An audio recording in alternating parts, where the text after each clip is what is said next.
This week on The Aviators, I head back into the airline simulator, but this time with only one engine, and the results aren't so pretty. And I think I've lost my runway.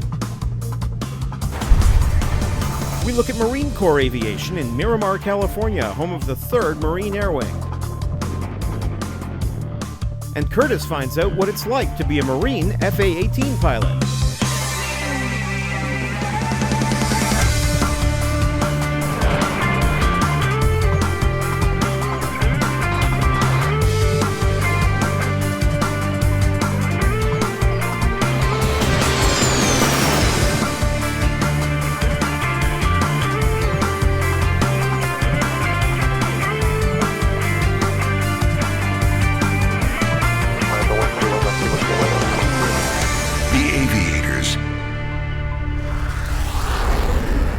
The Aviators is made possible by Xeon's PCAS XRX, the first ever portable collision avoidance system with direction.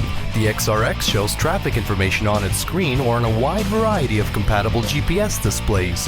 For more information, contact Xeon Flight Systems.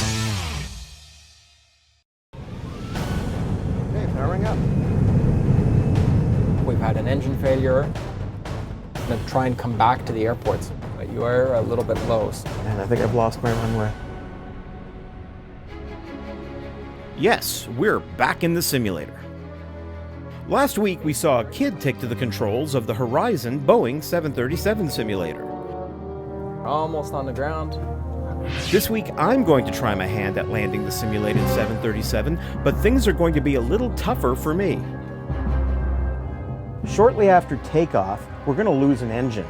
Now, I'm an IFR-rated private pilot, but I am not a multi-engine pilot. I've had absolutely no multi-engine training. I have no idea what to expect. But we have Slavko here from Horizon Aviation that's going to help me through this situation and hopefully bring us down to the ground safely once again. For this challenge, we're back in the Horizon 737 simulator. I'll be starting with the jet on the runway. Unfortunately for me, I have no idea when I'm going to lose an engine. And having no multi-engine experience, to me, everything is new. Ground ready to go. Okay, powering up.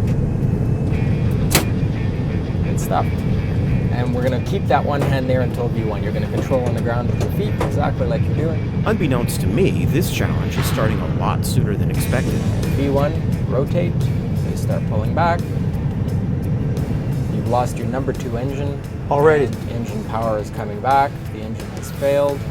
Just as we pass through 140 knots, the number 2 or right engine fails. At this speed, we're past the point where I could abort the takeoff, and my only option is to pull up, come around, and land again back at LAX. To compensate for the right engine out, I'm having to apply full left rudder to keep the aircraft moving straight. Yeah, it does feel kind of lopsided. I'm trying to keep it level, and compensating one way turns me another way. It's hard to explain. It's just, it's not, it's certainly out of the ordinary, definitely. To turn to the right, all I have to do is let off the left rudder a little bit, and the aircraft will start to turn itself. I've had to climb to 3,000 feet to complete the circuit. I'll be doing a complete circuit and landing back on the runway I took off from.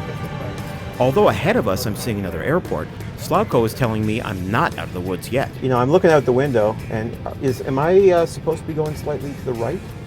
No, actually, well, yeah, you want to be on a heading of 070. Right now we're in 060. Okay, so just a little bit to the right. And LAX, the airport, is just a beam. It's our sort of at our 90. Oh, okay. 90 degree here. All right, because I'm seeing something ahead of us, but I guess that's not the airport. Another airport, actually.